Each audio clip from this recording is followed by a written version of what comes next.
You won't believe this, Anne is renting a car while staying in a luxury hotel. Mike is really going all out for appearances. But all she wants is to finish her task and not over. But just as she's about to get to work, Mike suddenly wants to chat. The customer is always right, right? Anne doesn't get it, but she agrees anyway. She sits right in front of Mike to speed things up. Her hand awkwardly slips to her thigh when the doorbell rings, making Anne super tense. It's just the waiter delivering champagne. Relieved, Anne cheerfully opens the door, but the waiter just stands there, staring at her after delivering the champagne. Turns out the waiter was just waiting for a tip. Anne feels embarrassed, understanding the upper class rules as someone from the bottom, but Mike doesn't mock her for it. Instead, he brings her champagne and strawberries, making her feel like she's the one spending the money. Anne feels a bit guilty about it though. She nudges Mike to hurry up, or they'll waste the money she's charging by the hour, and this night isn't cheap. Just give it a try, $300 and done. Mike agrees so easily, and suddenly feels like she's missing out. Then Anne plops down to watch TV, ready to serve any time. Meanwhile, Mike is busy working away. After who knows how long, Anne falls asleep. Nothing happens all night, and the next day she guiltily offers to refund half the money. Mike, however, isn't bothered at all and cheerfully invites her to breakfast. Thinking of how busy Mike was last night, Anne becomes curious about what exactly his job is. Little did she know, the sky in front of her is loaded. It's only now that Anne gets a clearer grasp of Mike's social status. As Mike starts to act all high class, he preps to head out. But just as he steps outside, the phone rings. It's his assistant. Turns out a big client is in town and wants to have dinner with him. The assistant suggests that Mike take a date along. When it comes to a date, Mike immediately thinks of rinsing off Anne. Looking at her innocent self, a wild idea pops into his head. He hangs up the phone and grins at Anne with a playful look. Anne, lost in the music, suddenly comes back to reality and is shocked. She was unexpectedly caught displaying her skills in front of everyone. Nevertheless, Mike beats her to it by informing her that he actually wishes to hire her for a week, the only requirement being that she must be obedient, not wander around aimlessly, and be readily available whenever he calls. Once he steps out, Anne's mood lifts, just feeling the thrill of having $3,000 in her hands. She calls her beside to share the experience, and her friend is left speechless but also feeling troubled. She regrets giving this rich guy to Anne, thinking he's a total ugly. But Anne insists he's actually handsome.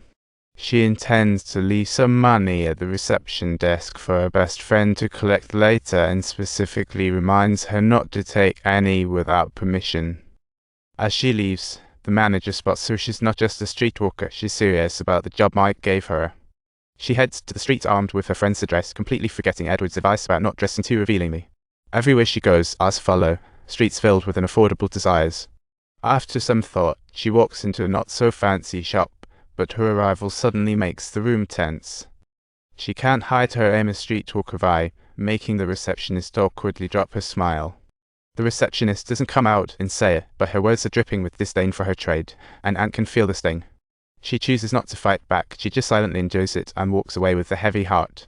Deep down, she knows this isn't where she belongs. Her place is in the seedy red light district, but this is a temporary gig she has to swallow. Back at the hotel, the manager stops her, suspicious that she's not a guest. When she mentions Edward's name, he's still doubtful, so she asks last night's waiter to vouch for her. Once her identity is confirmed, the manager brings her to the office. The hotel has rules, but Anne didn't follow. Considering Edward's status, the manager lets it slide but wants to know the nature of her relationship with him. After a pause, she lies and says she's Edward's niece. The manager decides not to pry but wishes she'd dress a bit more appropriately. She relates her experience of unfair treatment to the manager, who kindly offers her a tissue. The manager calls the head of a clothing store and suggests she check it out. When they meet, the manager greets her enthusiastically, and after getting her clothes, she rushes back to the hotel. She interrupts the manager's work to gush about how much she loves the manager. He quickly makes an excuse to send her back to her room. Not long after, she zips back to the lobby, running into a minor crisis a few hours before the dinner, and she still has no clue what to do. Even though the manager is painstakingly trying to teach her, she's still lost. Meanwhile, way over in New York, Edward is deep in discussions about an acquisition with his team. They are eyeing the Moses Company stock, which holds huge potential for real estate development. They get news of a $350 million deal from Moses Company, and everyone is in disbelief. They thought this contract was impossible, but now they face a big choice, back out or go all in. After countless days and nights spent on this contract, Edward steps up and shows off his leadership skills.